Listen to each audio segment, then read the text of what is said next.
Bom dia, galera. Sou Murilo, professor de filosofia, e hoje a gente vai dar continuidade à nossa Kabbalah oral, leitura comentada do Sefer Yetzirah. Para recapitular um pouquinho nas aulas anteriores, nós falamos sobre o subcapítulo 5 do primeiro capítulo. Falamos sobre sua santa morada, desde sua santa habitação até a eternidade das eternidades. Falamos sobre duas habitações distintas, que são uma habitação que se refere a um lugar espacial, e uma outra habitação que se refere a um lugar temporal. E nós temos também a eternidade das eternidades, que se refere a algo que vai além da sua habitação, além dos limites, além das emanações.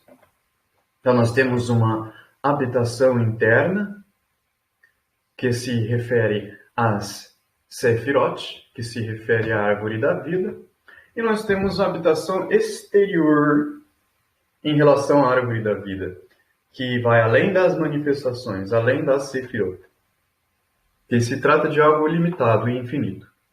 Enquanto as Sefirot, apesar de serem infinitas em si mesmas, elas estão limitadas a um sistema, além deste sistema existe algo além, infinito, sem limitações.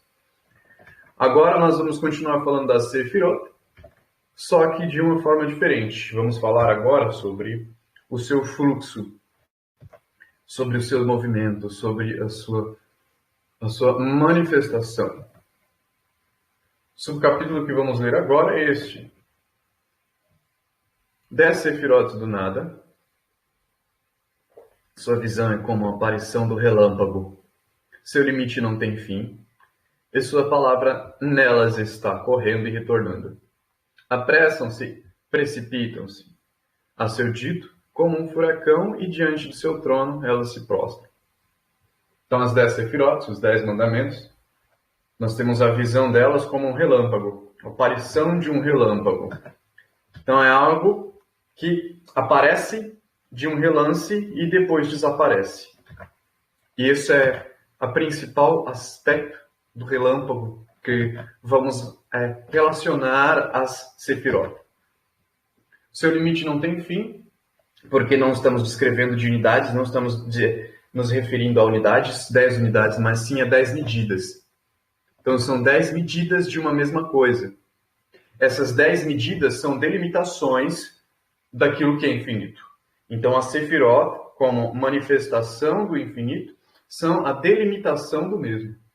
Essa delimitação do mesmo que se aplica como medidas e não como quantidade. E a gente precisa dar atenção a esse aspecto para compreendermos o universo, compreendermos a realidade.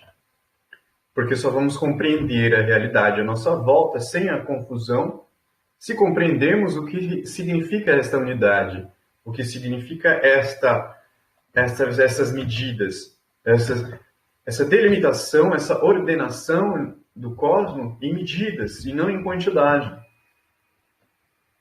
Porque nós temos, por exemplo, a diferença entre uma quantidade múltipla de indivíduos e nós temos a diferença de uma quantidade múltipla de medidas do mesmo indivíduo. Eis a diferença. Nós temos uma unidade que se fragmenta em múltiplas frações e nós temos uma multiplicidade composta de muitas unidades. Então nós temos aí esses dois lados que precisam ser compreendidos em relação, dois lados da dialética da árvore da vida. Então vamos começar no tópico sua visão. A palavra para visão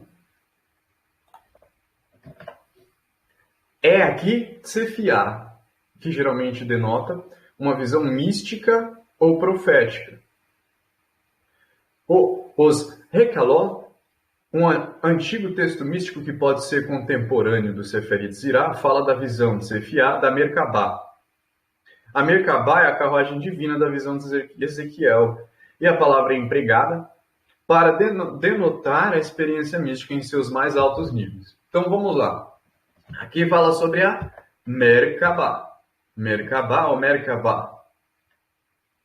A pronúncia do hebraico, se não me engano, não há o B, mas se utiliza o V. Então, em hebraico, a pronúncia seria mais próxima de Merkabah, com V. Essa Merkabah se trata de um veículo. Um veículo que muitos dizem ser interdimensional, outros simplesmente ignoram tudo que ultrapassa a ortodoxia judaica. Mas, como vimos desde o início, a Cabala não se limita à tradição judaica. Apesar de se encontrar muito conhecimento dentro da tradição judaica, nós podemos e devemos ultrapassar as delimitações da tradição judaica. Então, a Merkavah se refere ao mesmo veículo que é simbolizado pelo arcano 7 do tarô. 7. 7, que também se refere ao irmão de Horus, irmão de Osíris, tio de Horus. Quem conhece a mitologia egípcia tem uma noção do que é Sete, que é um irmão, um deus, irmão de Osíris, que engana Osíris para que ele seja esquartejado, fragmentado. E ele é então separado e espalhado pelo mundo. Suas partes, seus fragmentos são espalhados pelo mundo. E aí fica então para Ísis, sua irmã e esposa, a responsabilidade, o trabalho de viajar pelo mundo e reencontrar as múltiplas partes de Osíris para remontá-lo. Então a deusa do amor se torna responsável por fazer esse processo. Esse símbolo de Osíris, que representa, que foi esquartejado, representa de forma análoga a esse veículo no qual me refiro, no qual o Sefer se refere, que é a Merkavah. Porque, assim como qualquer egrégora, qualquer símbolo, Osíris é um sistema de linguagem que permite a unificação de formas subconscientes. Então, ele se torna um veículo de navegação do próprio subconsciente. E é isso de que se trata a Merkavah, o carro 7. 7, que é a carruagem simbolizada no tarô com um rei ou um homem, que aparentemente é um líder, um general, um rei, tanto faz. E em cima dessa carruagem ele é movido, puxado por duas esfinges. Essas duas esfinges se referem exatamente a essa dualidade da qual me referi, que se trata de uma unidade de multiplicidades, composta por multiplicidades, e uma multiplicidade composta por unidades. Então nós temos aí as oposições de dois lados da esfinge. E este carro é então responsável por mover a personalidade, transfigurar a personalidade, possibilitando que a consciência se mova em múltiplas dimensões do pensamento, ou seja, permitindo que a consciência navegue o cosmos, não só em sua dimensão interior, mas em sua dimensão total. Essa carruagem, ela é a mesma responsável por todas as visões proféticas que existem no mundo, no universo. Não só de profetas bíblicos, não só de entidades judaico-cristãs, que são descritas nas escrituras sagradas bíblicas, mas a toda e qualquer forma de inspiração, de profetização que surge na natureza. Todas elas são provenientes desse mesmo aspecto, desse mesmo sistema de pensamento que é a Merkabah. É um processo de pensamento, no qual o pensamento se desprende das delimitações físicas e alcança as dimensões metafísicas. Então ele consegue ultrapassar os limites do físico e alcançar a abrangência metafísica da realidade, aquilo que vai além, aquilo que é o mecanismo da própria realidade física. O Sefer Yetzirah descreve agora como as Sefirot aparecem na visão mística. Nas sessões anteriores, o texto falou dos exercícios usados para visualizar as Sefirot, e agora descreve as suas aparições. Então, esses exercícios têm a ver com a alternância entre os dois aspectos da árvore. Se hoje, na aula anterior, nós falamos um pouco sobre a unidade da multiplicidade e a multiplicidade da unidade, anteriormente falamos sobre o aspecto verbal da Sefirot e o aspecto não verbal da Sefirot. Falamos também sobre a necessidade de alternância entre esses polos, entre o estado verbal e o estado não verbal, que possibilita, então, a percepção, a aparição da Sefirot. Essa aparição, que, como diz aqui no texto, é como um relâmpago. Ela acontece de forma aguda, como uma explosão, como um lampejo, e depois desaparece. Isso tem a ver com a alternância entre o aspecto verbal e o não verbal, que se trata da linguagem e do sentimento, que é descrito pela linguagem. Então, um se expressa e o outro interpreta. Um se expressa e o outro interpreta, como dois polos alternando entre si. E é o mesmo processo semelhante, análogo ao nosso coração, de expansão e contração. Expansão e contração, que são os movimentos opostos da árvore. São múltiplos movimentos opostos. Se você tem uma única dimensão, então você tem duas polaridades, que se trata assim de uma polaridade positiva e uma negativa, ou um macho e fêmea.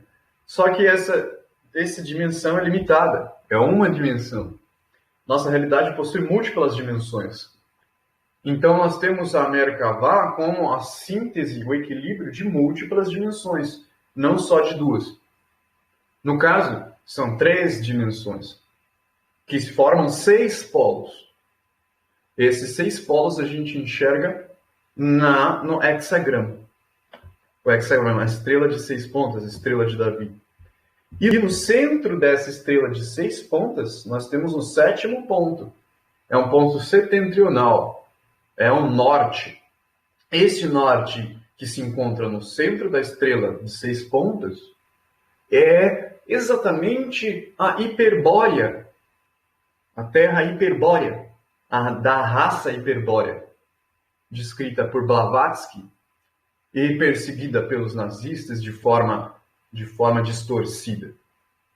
Porque Hiperbórea se refere à Terra do Norte, para além do Norte.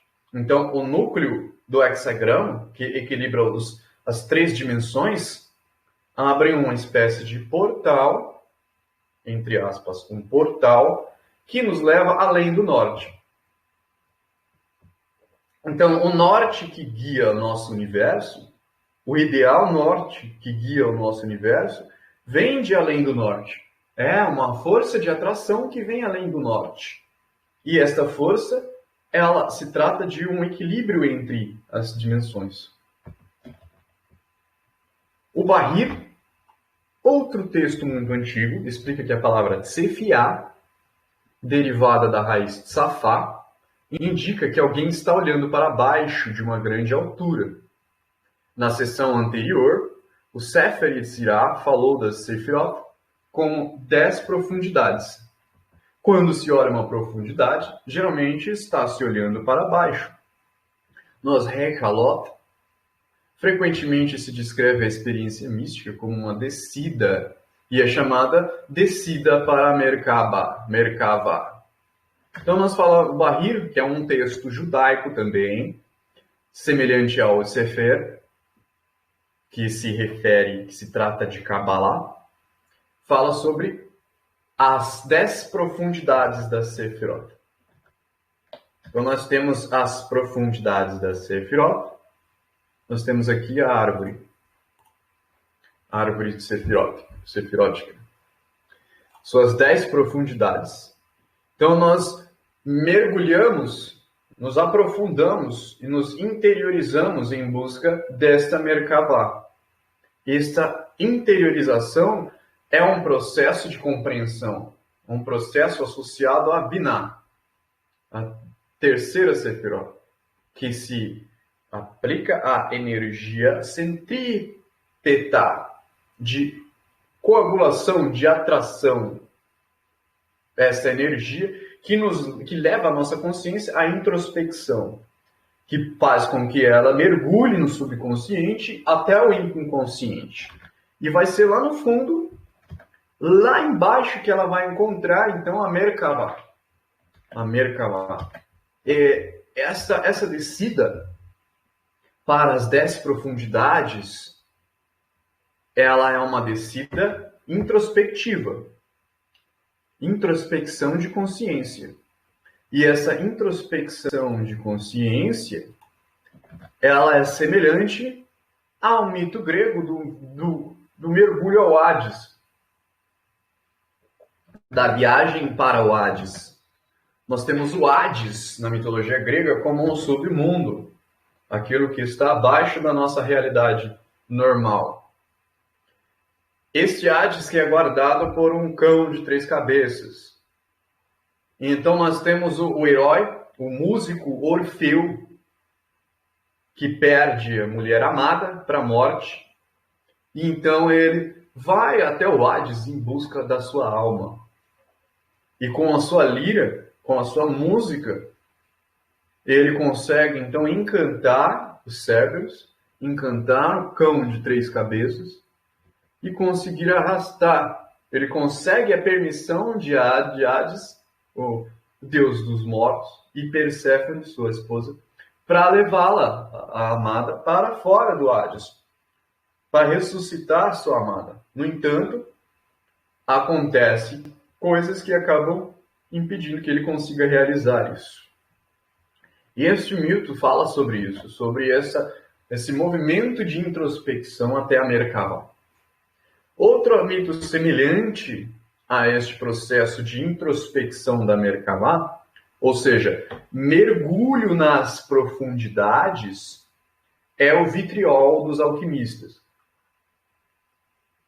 Se vocês pesquisarem sobre o vitriol, vocês vão ver que é uma sigla que se refere a um movimento de mergulho ao interior da Terra, e a partir do interior da Terra é feita então uma retificação, uma construção da pedra filosofal.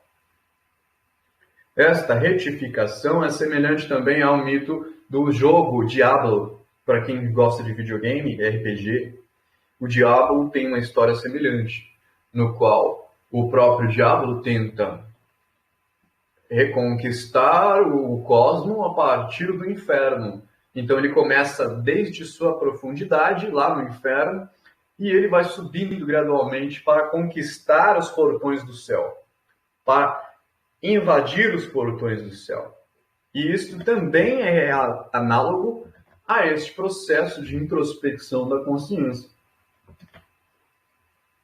Olhar para a Sefirot é chamado a descida. A razão disso deve-se ao fato de que, para consegui-lo, alguém deve primeiro alcançar uma consciência tipo Rockman, como discutido anteriormente. No esquema da Sefirot, entretanto, Rockman é a mais alta, ao menos as que são acessíveis. Para subir a árvore. Bom, deixa eu pôr o texto.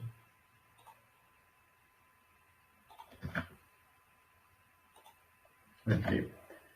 Para subir a árvore dos 32 caminhos da Sefirot, alguém deve começar por ligar-se a Rockman. Rockma. Chokma. Sabedoria.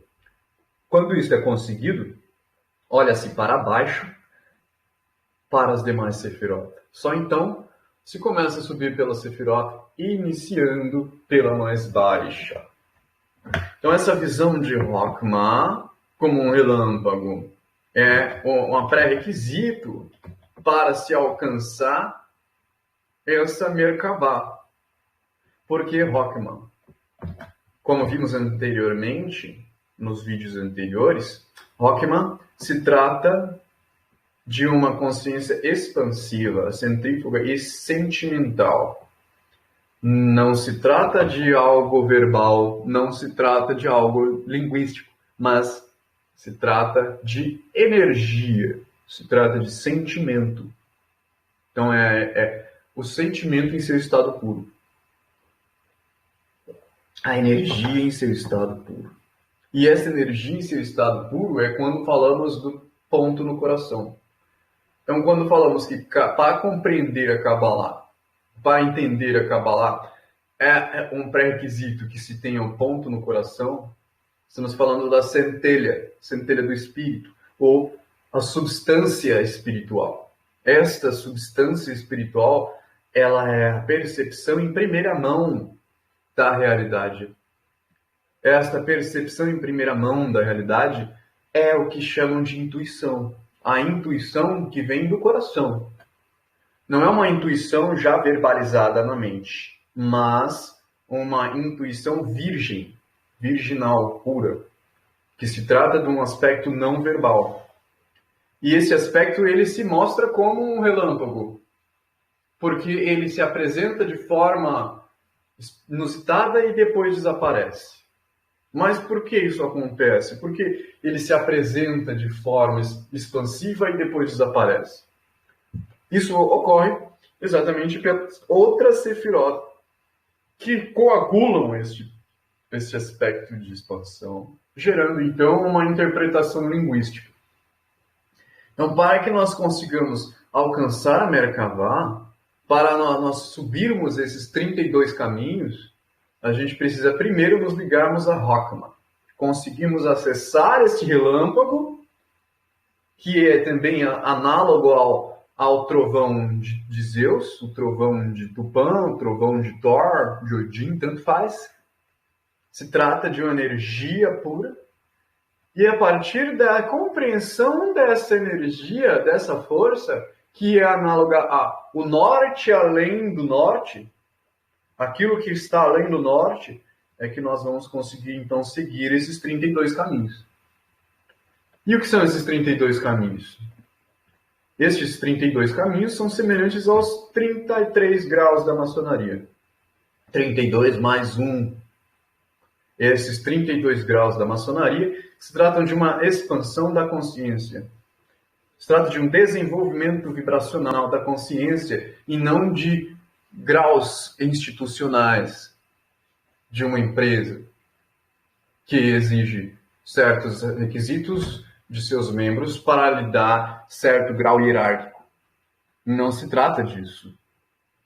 Os 32 graus, eles são os 32 graus de expansão da energia Kundalini, da antiga serpente. Energia Kundalini, quando me refiro a energia Kundalini, me refiro à própria força da gravidade.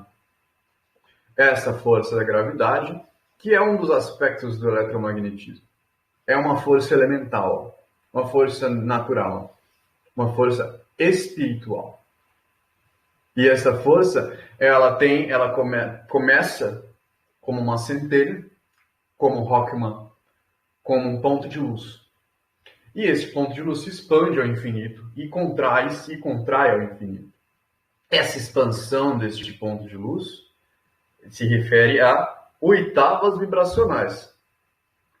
Para a gente ter uma noção bacana dessas profundidades da árvore da vida, é importante também compreendermos o sistema de oitavas da música, das notas musicais, porque este veículo se trata do 7. Merkavá, quando falamos de Merkavá, estamos falando do 7. Mas o que são esses 7? Esses 7 são como os Elohim. Esses 7 são como as 7 notas musicais. São 7 graus de desenvolvimento. Porém, esses 7 graus se repetem em múltiplas oitavas. Então, se eu vou do Dó até o Si, Dó, Ré, Mi, Fá, Sol, Lá, Si, eu continuo seguindo. Só que a partir do Si, eu retorno para o Dó. Mas não o mesmo Dó. É um outro Dó. É um dó mais agudo. É um dó em uma outra oitava. Então, por exemplo, eu nasci em um microcosmo, em uma realidade específica, e eu vou crescer e me desenvolver até o momento da minha morte. E quando eu transcender a minha morte, eu volto para o dó, ou seja, eu vou renascer. Mas não vai ser a mesma coisa, não vai ser a mesma vida, não vai ser a mesma realidade. Se trata de uma outra oitava, ou seja, um grau diferente de desenvolvimento. E isso é análogo ao que o livro diz, sobre os 32 caminhos da sabedoria. Porque esses 32 caminhos, eles se referem às 32 vértebras da nossa coluna espinhal. Nossa coluna espinhal, que é responsável por sintetizar toda a informação do nosso corpo. Não só do nosso corpo, como do nosso universo. Afinal, o universo como um todo gira ao redor de uma espinha. Tudo no universo funciona como espiral. E essa espiral, ela gira ao redor de um centro. Este centro no qual ela gira ao redor se trata exatamente do que é simbolizado como o cajado de Moisés. Na filosofia oriental é chamado de Sushumna. Sushumna. Essa foco central, esse pilar central, que em nosso corpo é coagulado como a espinha vertebral. A espinha vertebral que dá sustentação para todo o nosso corpo. Continuando, como a aparição do relâmpago, a expressão está no versículo. E as shayot, correndo e retornando, como a aparição do relâmpago Bazak. A palavra Bazak, que só aparece neste lugar na Bíblia, traduz-se geralmente como relâmpago ou centelha. Então vemos aí, centelha. A centelha que falamos que é o ponto no coração. A mesma centelha chamada de Rokhmah. Segundo outras interpretações, Bazak denota um meteoro lampejante ou uma bolha estourando. De acordo com todas essas opiniões, o que o Sefer Yetzirah está afirmando é que as Sefirot podem somente ser visualizadas por um instante e logo desaparecem. O grande cabalista Rabino Moshe de Leon, de 1938 a 1305, conhecido principalmente pela publicação do Zohar, oferece-nos uma analogia interessante. Bom, esta centelha é a centelha do Espírito, então, descrita pelos Rosa Cruzes. A centelha que se encontra no nosso coração e da qual surge tudo. Essa centelha que é responsável não só por criar, mas absorver toda a realidade. E essa emanação e absorção da centelha se trata deste movimento de correndo e retornando. Correndo e retornando. Então nós temos uma consciência que vem do plano da eternidade das eternidades, ou seja, do Ein Sof, do infinito ilimitado, e ela desce, ela corre em direção à manifestação e retorna. Ou seja, de forma análoga ao mito dos anjos caídos. Então nós temos o mundo divino, nós temos a divindade, nós temos Deus, e daquela realidade, daquele plano espiritual, Deus se fragmenta. Ele permanece lá, mas abaixo desta realidade, ele se fragmenta. E esses fragmentos, eles se espalham abaixo dessa realidade, como se estivessem correndo dele, se expandindo, se movimentando, se individualizando. E esse movimento é a queda dos anjos. Então nós temos a divindade sendo fragmentada e caindo na terra. Ou seja, temos anjos caindo. Esses anjos que caem, Quando eles chegam no mais profundo, eles encarnam. E esta encarnação é um processo do movimento da Merkavá. Porque a Merkavá é exatamente este veículo que permite com que o divino se manifeste no profano. O sagrado se manifesta dentro do profano. Esta manifestação do sagrado no profano, que é simbolizado como a queda dos anjos, é o que dá origem ao relâmpago, que fala no texto, como uma bolha estourando. Este relâmpago que vem como a manifestação do divino no profano, como também análogo ao mito de Prometeu. Prometeu traz à humanidade o fogo do Olimpo, o fogo dos deuses.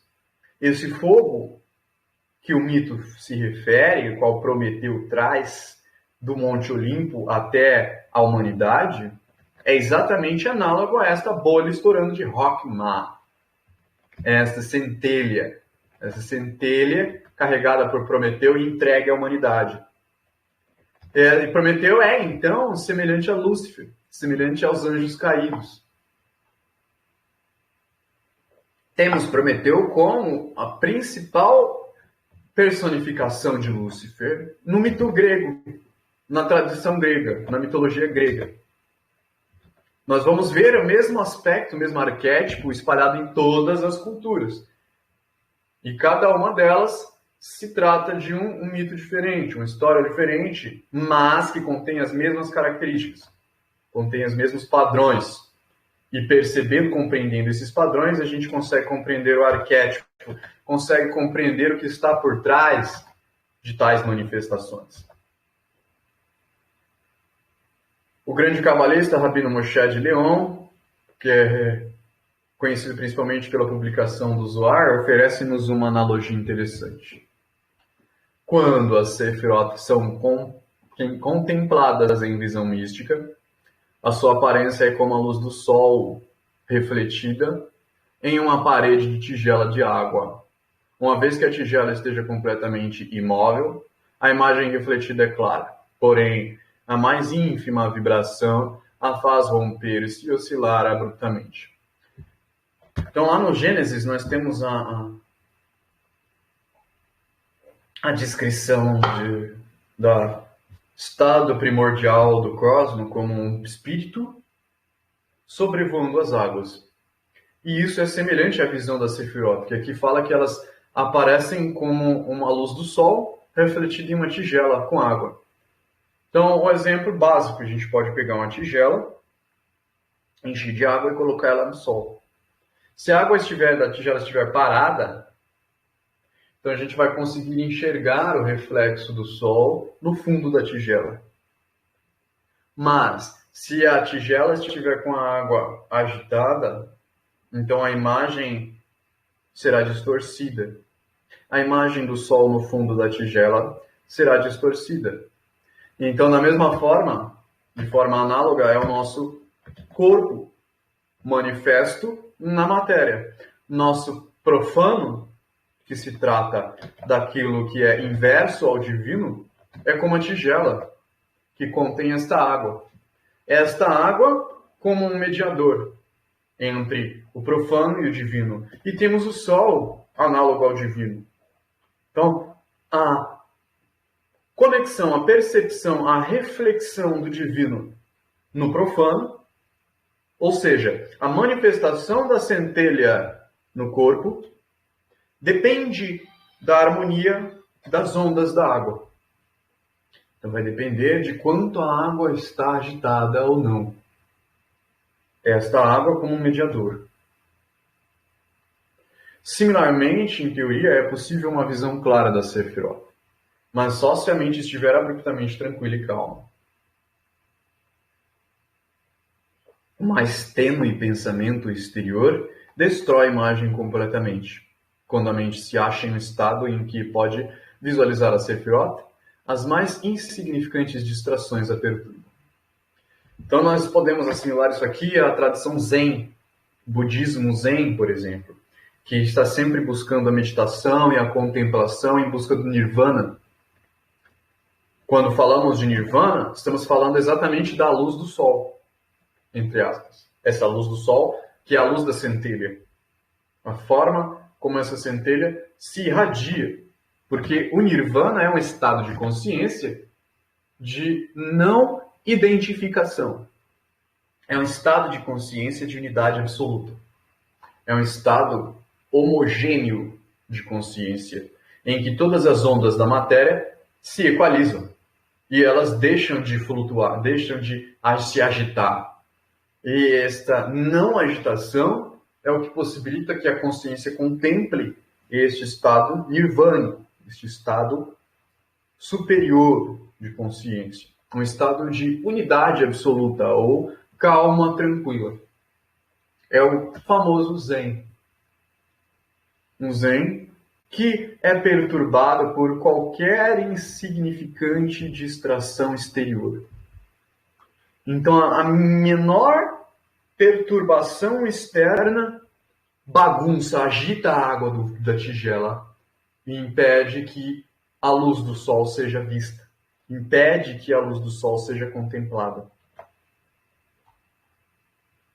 Então, é importante nós darmos atenção a este aspecto de agitação. Porque a energia que gera a agitação é a energia que vem do Sol. No entanto, esta agitação precisa ser neutralizada. Porque esta agitação se trata de oposições, de contradições que surgem no nosso pensamento.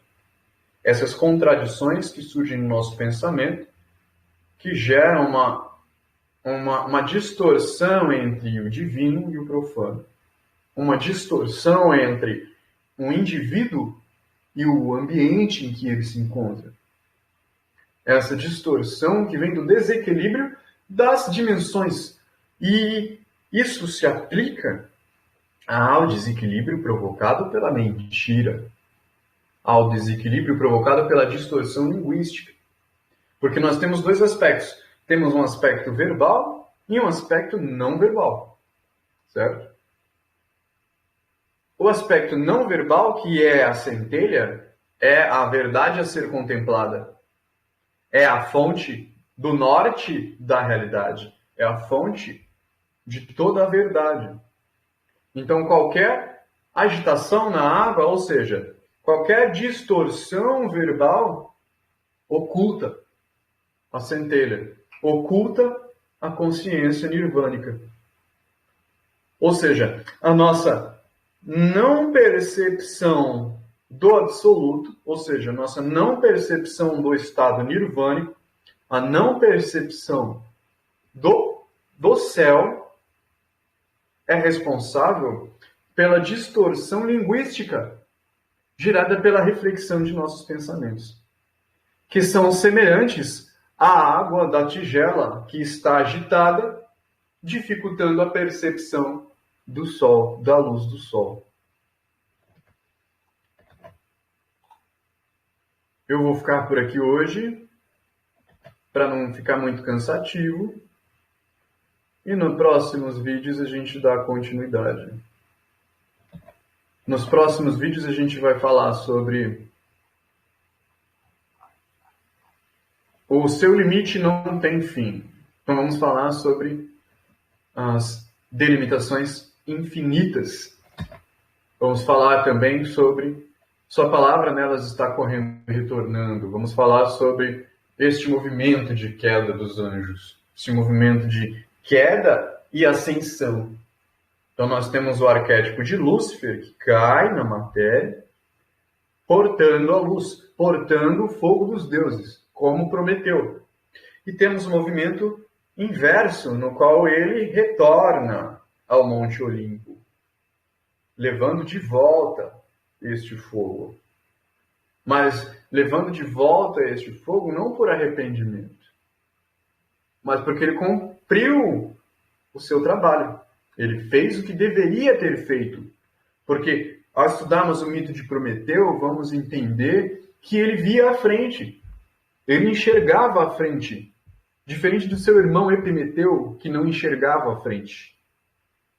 Então, Prometeu se entrega ao rochedo, ele se entrega à prisão do rochedo, à punição divina, voluntariamente, porque ele compreende os efeitos disso. Ele vê lá na frente os efeitos disso e ele sabe o porquê ele está fazendo isso.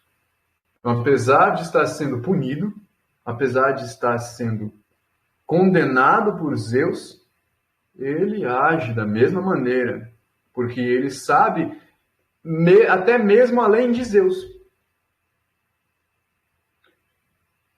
Então, vou ficar por aqui. Valeu pela atenção, quem estiver assistindo. Quem gostou, tiver condições, quiser fazer uma contribuição, nós temos o nosso Pix na descrição do canal. E temos também uma vaquinha que estamos fazendo com a intenção de registrar a nossa marca, para que ninguém monopolize a nossa cábala oral e transforme em mercadoria.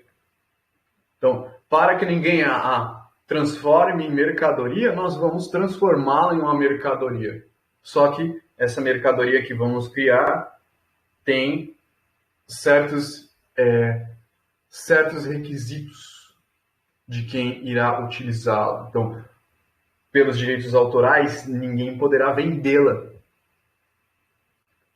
O que, infelizmente, ocorre nas múltiplas tradições.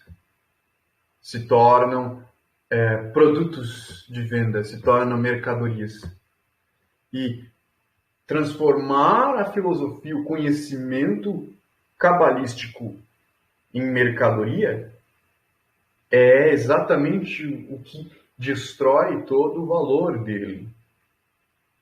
Porque o valor dele se encontra na hiperbórea, se encontra além do norte. E o além do norte não está aqui na nossa manifestação material. Ele se manifesta aqui, mas não como matéria, não como objeto. Então, por enquanto é isso. E até a próxima. Valeu!